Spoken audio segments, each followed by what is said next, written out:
Vatete, imagine kuvengwa kusvika pakuendera kun'anga. Munhu obata mushonga wobva wamupisa mushure mekunge audzwa nen'anga kuti uyu hamumugone mwana waMwari. Izvi ndizvo zvandakasangana nazvo. Kosei ndakashaya anondiudza kuti kuroorwa nebreadwinner imhosva.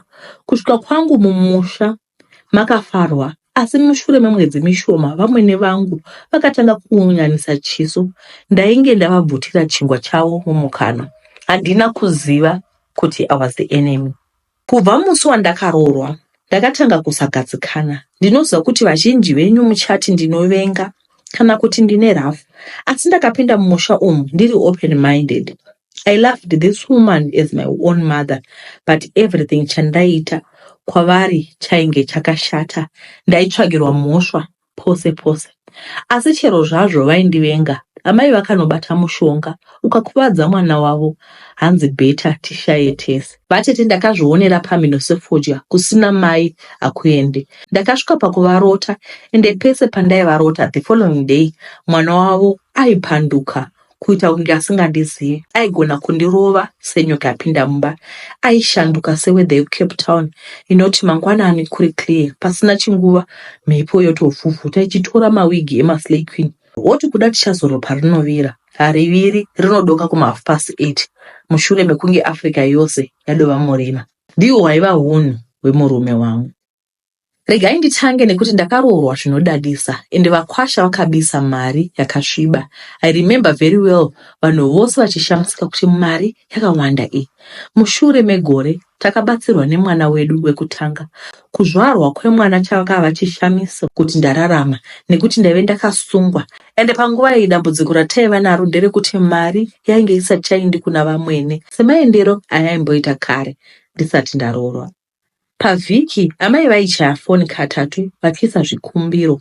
Painge pasina vhiki remara, asi zvinhu zvacho zvaidikana aive ari ma-wants not ma-needs. Grocery raienda every month and ndini ndainotenga grocery ndovaendesera. Zvese izvi vaitaura nemwana wavo nekuti ini ndaisashanda pamusaka pekuzvitakura, and I had moved into a new city after our wedding. Saka vaivabvunza mwana wavo kuti iye anomboshandepi mushure mekunge mwanakomana wavo ati deno maisa zvikumbiro zvenyu kuna mai Juju.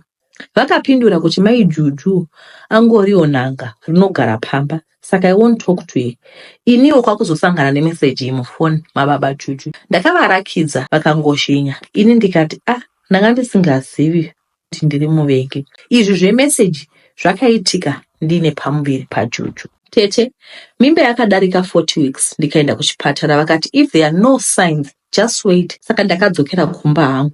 2 weeks dzikadarika. Before we got here, because we were expecting, we had moved into a bigger space, meaning to say mukomana ainge owandirigwa nema-expenses, ende tainge totumira grocery chete. Amai havana kufara nazvo. Still, I continued with my pregnancy. Nguva yekuti mwana abude yakazokwana, asi ndakaita 4 days ndichiuwira neleba.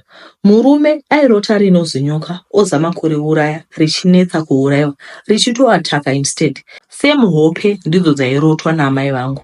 Amai vangu vakamira pamunamata kusvika mwana azobuda. Aive atozviitira tsvina mumudumbu. Takapemberera, asi amai havana chavakataura. Vakaramba vari zii kana kuti mune makorokoto. Mwana wavo akatomboedza kuti vazobatsira pamwana sezvo tainge tisina munhu anotibatsira, asi vakaramba. I never suspected anything. Ndakangoti kuda vari busy. Makore akatanga kufamba, ende pese pavaikumbira zvinhu, mwana wavo aivatumira zvinenge zviri ma-needs. Zvimwe zvacho ozoti ndichakuitirai. Ndakatanga kurota ndichiiswa mumvura. Kazhinji kacho ndairota ndakasungirikwa mberi kwebhasi, ma-AVM aya akare. Then toita kunge tinopinda mugwizi. Driver otodriver kupinda mugwizi muya.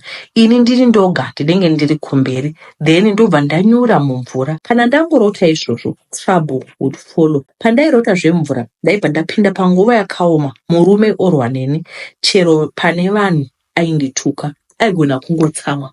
Pasina chaitwa, anongomuka akatsamwa. Akatanga kundisema, chero kuswedera pedo naye aindisundira uko. Pese pandairotawo pedzi, murume aitomuka akaita moto. Ndakazosvika pakurota mai vachienda kun'anga yekumaraini kwavo, vakanobata mushonga, ende muhope umu vainge vakandikumbukira. Holiday yakasvika tikaenda kumusha. Vaisataura neni. Ndakaona kuti vainge vazere neruvengo. Vaisanditarisa mumaziso. Vaisadya zvandabika. Ndakatanga ndichifunga kuti maybe I'm imagining things. Asi zvinhu izvi zvaiva pachena. Vakazondikonfranta pazere vanhu vakapengereka kwakutsvaka shamu. Mushure mekunge ndaputsa kapu, ndakatoti sorry mama, regai ndinotenga iri seti. Asi she turned the whole story into a big thing. Ndikanyarara. Vana tete vakaedza kundikwira, asi zvakashaya basi. Fast forward, takadzokera kumba kwedu after holiday. This time ndakarota amai vachiti uri kudya mari yemwana wangu, asi tichaona ukapagara. Asi since these were dreams, I didn't tell her son. Kubva ipapo mwana wamwene akabva adzingwa basa. Pese paitsvaka mabasa aisemwa, upenyu hwakatanga kuoma. Mota yake brand new from B forward yakangomira kwakuramba kusata. Zvinhu zvikatanga kuoma zviya zvekuti akatengesa mota iyoyo $500. Mota yakatengwa nemasakwatira. Upenyu hwakatiomera kusvika pakubatsirwa nemasisters angu. Panguva iyi vana vepiri vainge vazvarwa vari matwins. Chero madhaipa chaiwo tainge tichikonewa kutenga. Ndakashiya dambudziko rangu neshamwari dzangu. Tikanamata zviya zvekutsanya nekumuka pakati pousiku tichikumbira kuna Mwari. Vatete Mwari anopindura minamato. Vamwene vakazongotanga kurwara zviya zvekuti munhu wese akamhanya kuenda kunovaona. Takasvika kumusha ndipo pavakati vachindiona vakachema vakati ndiregererewo mwana wangu. Ndave kurwara pamusaka peruvengo. Ndakakuendera kun'anga akawanda ndichida kukubisa pamurume. Asi n'anga yakati mwana uyu ari protected naMwari. She is untouchable. N'anga ikati itai henyu. Zvikasvika pakukuvadza wangu mwana plus wonaini ndave kufa ndiregererewo. Vatete kunamata kwakanaka. Ndainamata zvichiita senge pasina zviri kuitika. Zvichiita kunge Mwari akanyarara izvo denga raindikwira. Kuroorwa nebreadwinner zvinhu zvakaoma ende kazhinji vana amai they struggle to let go of their sons. Kazhinji kacho ana atezvara havana dambudziko. Kune vose vari masituation akadai ndinongokukurudzirai kuramba muchinamata uyezve kuramba muchiratidza rudo even kuvanhu vasingakudii. Ndatenda. Kwazwai tinokutendai nekuteerera nyaya. Tinofara kwazvo kunzwa nyaya dzeukuru hwaMwari. Kubva patakaposta nyaya dzevanhu vari kutaura matestimony ari kuramba achiuya tichirwa ukuru hwaMwari. Pambacho tinopindana nemasituation akaoma. Regai tipinde munyaya inotevera. Vatete imi munotumwa chete. Ndazoita sarenda manje. Ndaona story yemukadzi uyo ainge atengeswa namai Peter. Vaipinda nawo chechi. Story yavo yakada kufa neyangu. Mutsauko uripo ndewekuti ini ndini ndakaitira ropa risina mhaka chivi. Ndakatengesa muvakidzani wangu an innocent girl. In fact, ndingangoti pekutanga ndaisaziva kuti muzulu wandichati Lance aizofungira mwana zvakaipa kumitisa mari 12. Tete ini ndaishanda kumakitchen gore ranetsa zvinhu izvi. Saka kumusha kwedu kunyajena kuguwa panext door paiva nemwe musikana aigara nambuya vake nevanina vake vaviri. Vana ava vaiva nherera vaichengetwa nambuya vavo sekuti hama dzekwana baba vavo dzainge dzaramba responsibility. Hapana aida kutora musengwa wevana vatatu panguva imwe chete. Saka mbuya mai vaamai ndivo vakagamuchira vazukuru vana vemuvana wavo. Musikana uyu ainzi Shama. Shama aingoti sisi, iniwo yaisawa secret kuti ndaishanda kuSouth Africa. Nokuti ndakambomira kuchengeta vabereki makore aya. Dai raisava gore zhara ndatova nemombe dzakaza dzadanga kuti shutu. Chete chegore iri raisava rekutenga mudziyo. Yaive yekuti vanhu vasaziya nenzara. Saka Shama akanditi kana ndaizomunzwirawo aidewo kubasa akwanise kuchengeta mbuya vake pamwe nevanina vake. Ipapo ndainge ndauya kukhisimusi yegore ra2007. Ndakadzokera zvangu kuSouth Africa ndikati kana pazoita mukana ndaisazomukangamo. South Africa ndaifambidzana nemumurume ainzi Andile. Andile aivawo neshamwari yake yainzi Lance. Lance aiva munhu ane mari dzake. Lance akanditi aida mukadzi kubva kuZimbabwe sokuti vamwe vevakadzi veJoni aisava mawife material zvachose. Vaita zvemabhawa nokufamba vasina kusimira zvembe. Ndakangoti kutamba kwamaiguru nabamunini. Asi Lance akaramba asimbira nyaya yake, akati aida mwana mudiki asati ambozvara akatoita mhandara zvinenge zvakatorongeka. Ndakabva ndaona Shama ari kumusha asanduka rooro nezibhozwera, zvikandifadza fani. Ndakauza Lance kuti pane mwana wandaiziva aibva kumusha kwangu, saka aifanira kutrita mwana uyu zvakanaka, sokuti aiva nherera aitodawo kudiwa. Lance akavimbisa kuti aizobata Shama kunge zai chaivo. Lance akasponsa trip yangu yekuenda kumusha kuti ndinouya nemusikana. Ndakanokumbira mwana kuna mbuya vake. Mbuya vakamboda kumboramba naye vachiti ko kana aizowana chinomuwana aizovabatsira kuchengeta vanin'ina vake ndiani. Ndakavimbisa mbuya kuti ndaizotarisa Shama haizomedzwa nenyika. Ndakasimuka naShama, asi zvekuti ndaive ndamutsvakira murume handina kana kumbobvera ndati bufu. Ndaitya kuti mwana anozovhunduka. Lance aiva andipromisa kuti kana Shama aizobvuma kuita mukadzi wake, ini aizondipa chipo chakakura chaizvo chokuita kwevera. Shama akasvikira ku7th quarters kwandaigara, tikagara hedu zvakanaka. Ndaive ndataura naLance kuti Shama achisvika aitoda pore pore sokuti aisava machuwa, saka kukwira gomo uchitenderera. Lance aizosvitsa shoko oga kuna Shama. Role yangu yandaiplaya ndeyekuvhevhetedza Shama kuti abvume Lance. Saka Andile painge ari off aipota achiuya kumaquarters kwandaigara. Saka Lance aipota achitiwo musi unoya Andile vaiuya vose. Iniwo ndichitandira naAndile, Shama achitandira naLance. Ndakazonzwa Shama undiudza kuti Lance ainge amukanda shoko rerudo. Ndikavhevhetedza Shama kuti abvume mukomana uyu. Shama nekuva mwana mudiki, pfungwa dzacho aingofunga hake kuchengeta mbuya kumusha nevanin'ina. Ndakataka kumuonesa kuti varume vekuno kuSouth vaiva matsotsi, saka kana ainge awana akamira pachokwadi zvaive zvakanaka. Uye paive pasina garantii yekuti mukomana wake Tanaka waanga asiya kumusha achamuwana akamira. Shama akazobvuma Lance. Lance akapembera nomufaro chose. Ndakazopiwa bhegi rakanga rine mari. Lance akatora Shama akaenda naye. Ndiwo musi wandapedzera kuona Shama musiyo.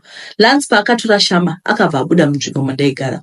Uyuwo Andile wandaifambidza naye akangochinjawo nebasa akati akunoshandira kuFree State. Now that I think of it, Katete, Andile anambobvera andida zvamuchose. Ndinofunga vaive tag team naLance. Ini ndini ndakashandiswa kuredza Shama. Mukati haisiri iyo human trafficking yandakaita iyi. Tete, sezvo ndiri ini ndakaruka zano rekuuya kuSA naShama.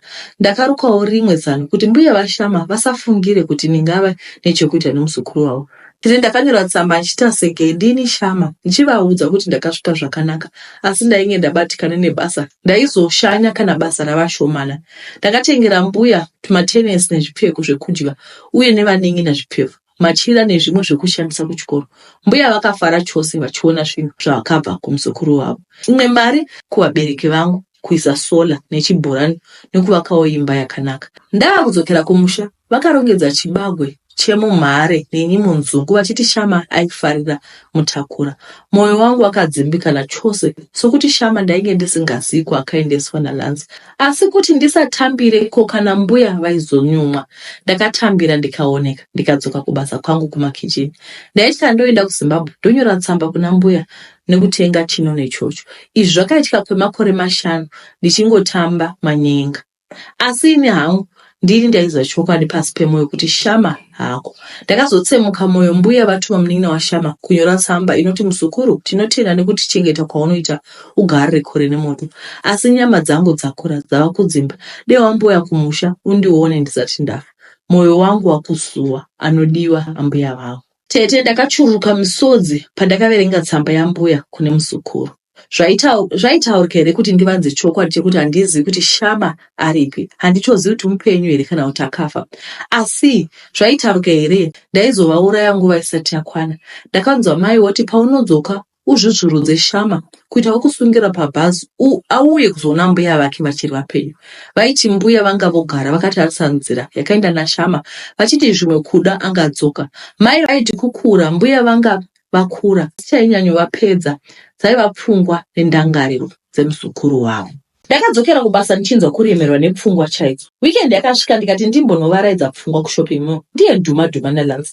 Ndakafara chose sokuti ndaizobvunza kuti Shama aiva ari kupi. Semunhu angagara achiziva Lance, ndakaita kumhanya chaiko ndikamona achipinda mulatest Range Rover. Ndakabvunza kuti Shama aiva ari kupi, ndiri kumutsvaka uye mbuya vake vari kurwara vada kumona. Lance tete akaita senge asingandizivi zvamuchose. Akatobvunza kuti sorry, who's Shama? Ekaka, Shama my sister, your wife. Akanditi sorry, I don't know don't know her, neither do I know you, what are you talking about?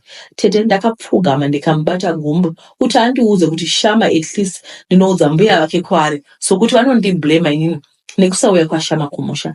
Lance akandinakirira kure zvine simba zvokuti ndakadonhera uko. Akamutsa mota yake muspeed achienda. Ndakasara ndichipishana nepfungwa zvokuti security guard wepamo akatofunga kuti ndakuvara, akauya achida kundipa rubatsiro, asi ndaive right hangu, just confused nezvanga zvichangobva kumukuitika. Tete masecurity akandipa mvura yekumwa, vakandibvunza kuti ndaizivirana kupi naFezile. Ndakabvunza kuti Fezile ndiani.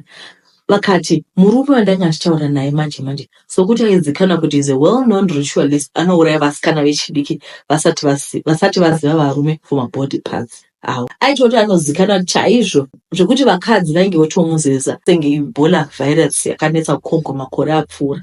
Ndakangoti finish and instinct ndakabva ndaziva kuti Shama hakuchina, Shama yangova history, Shama akaenda. Ndiko saka Lance / Fezile aiti anoda musikana wekumusha, aida kuchinja kwekuvhimira sezvo anga akutozikanwa mabasa ake. Ndakawa kuzvisvora chaizvo, ndaive ndatora nherere yavanhu kuti ndinomupidza munjodzi. Tete dai ndakaziva hangu ndakasiya Shama achigara nambuya vake zvaiva nani pane guilty conscience yandinayo. Here nai ndosaka Andile anga angodisappear into thin air mushure mekunge ndauya naShama kuSouth Africa. Ndini ndainge ndatambwa paSouth Africa. Namba dzaAndile dzerunhare dzainge dzisingapindi chero ndikati ndomutsvaka kuFree State, ndotangira papi, ndonanga papi, ndoenda kumapurisa ndonoti chii. I was involved in human trafficking and accessory to murder.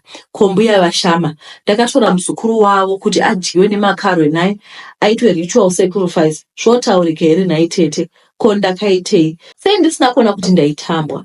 Andile anambobvira andida, asi raive dhiri ravo naLance / Fezile. Ndakaona kuti ndikaramba tiri muSouth Africa ndingatorasika brain kuti home beta ndidzokere kumusha kumbonofurwa nembepo. Ndakasvika vanhu vava kutoparara zvichinzi mbuya vaShama vainge vashaika asi vaingochema muzukuru wavo nekugarodana zita rake. Indirectly Tete, I was responsible for kufa kwambuya vaShama. Vakabatwa nepfungwa nendangarira kusvika muguo. Ndiripo pamusha pavabereki pane mabhoho. Asi I feel kuti handina kukodzera kushandisa zvinhu izvi sokuti zvaive zvinhu zveropa.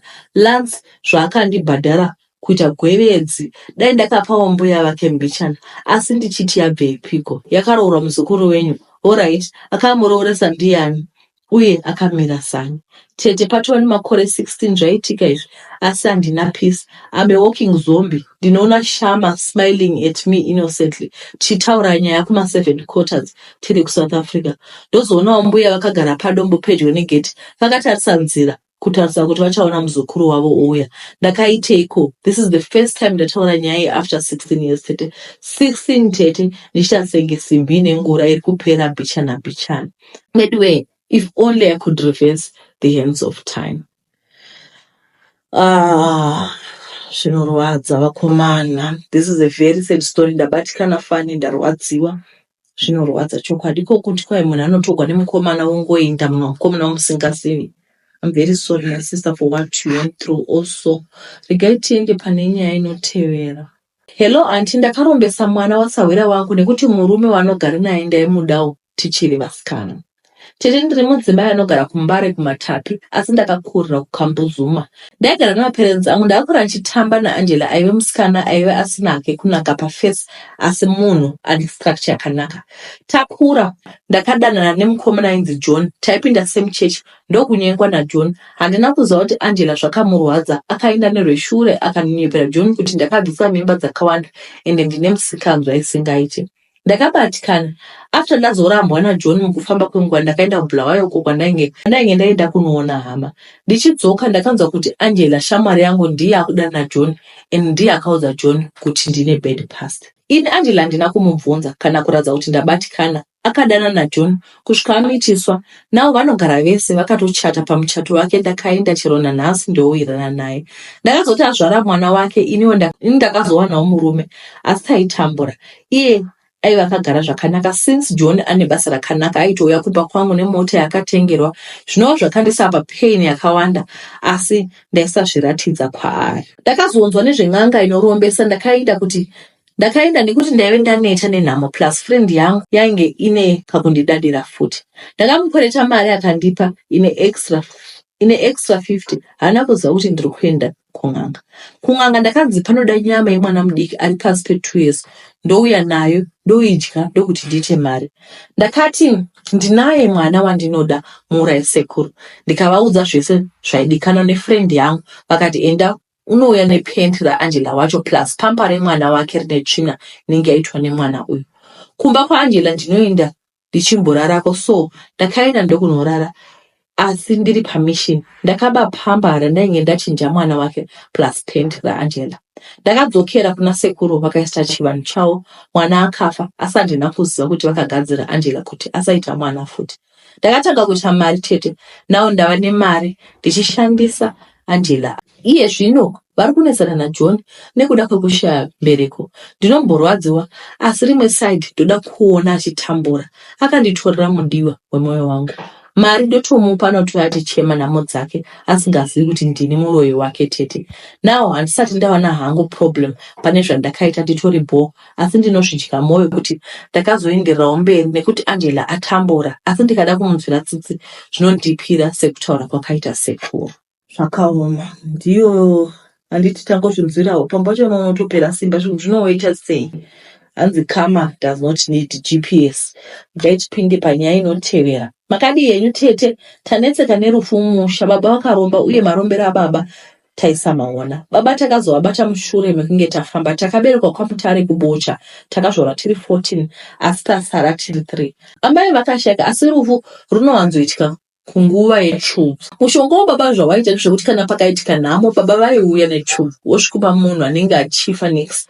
Asi mapiro avaiita akangwara zvekuti nawo ndipo pazvakutouya mupfungwa dzedu kuti zvakataurwa nemuprofita ndizvo zviri kuitika. Baba havana chavanacho tete. Ndinoshaya kuti chakaita kuti varombe vaidei chaizvo pamusha pedu pane nhamo isingaperi. Kunyanya kwatiri vana tinoita setinopenga, asi iri nhamo. Kupfeka hembe yakanaka kunenge kuri kukumurirwa nevamwe vabva Harare. Saka takafamba pakashayika mukoma wedu last ndipo patakaudzwa kuti mukanotema muti wemuchumburi pamba penyu munenge magura rufu papa. Takaudzwa kuti baba vakaromba muna 1979 vakapiwa mushonga nemumwe murume aibva kuMozambique vakanzi vasime muti wemuchubvu, asi vachizoudiridza kana dzave kuma12 manheru. Baba vaida kuti vawanewo bhoo rakasimba, asi havana kuziva kuti vakutorombeswa. Baba mwoyo wavo wakabatana nemuti uyu, kutemwa kwavo ndokufa kwavo. So mhiko yakapiwa baba vakanzi vanyore mazita pabepa neorder yealphabet. Vakanzi mumuri muchafiwa pasizini yechubvu padzinoita black pie. Dzichitanga vaifanira kuti dzisati dzadyiwa naEnon vanofanira kungodzitana mumuti umu vodzisa mundiro. Panozoita nhamo vobva vadzitakura. Vozotanga havo kudya chubvu idzi nemunhu anenge ari panex ari kudya uyu anenge achitotorawo muplastic vachidya. Baba votoziva kuti vatopedza naye kwasara kumuviga next season. Baba tabva kumubatsiri takavati takutema muti, vakati mukautema pano hapagariki tete, ndinomuka ndikakupedzai. Tasvika pakugumirwa tete, izvezvi tasarawo nemwedzi mushoma kuti chubvu dzichitanga kudyiwa ende hatiziva tiri kuviga. Tambidzwa neuroyi hwababa tete, toita sei tagumirwa. Kunde vakambosangana nezvakadai munongotiudzawo kuti vangaitawo sei, nekuti vari kutya kuti izvezvi sizini yechubvu ndandisingazivi sizini yechubvu yatosvika. Sizini kana yangosvika kudai pava kudofiwa. Zvinotoitawo sei mhuri yeZimbabwe? Tipeiwo mazano kuti vangaita sei. Isusu pano tinoverenga nyaya idzi asi pamwe pacho hatitombozivi kuti tovapa advice yekuti kudi. Tinokumbirawo kuti mungosiyawo maideas. Handiti tinokutendai chaizvo. Tinokutendai nekutora nguva yenyu kuti muteerere nyaya idzi. Muve nezuva rakanaka. Ndatenda.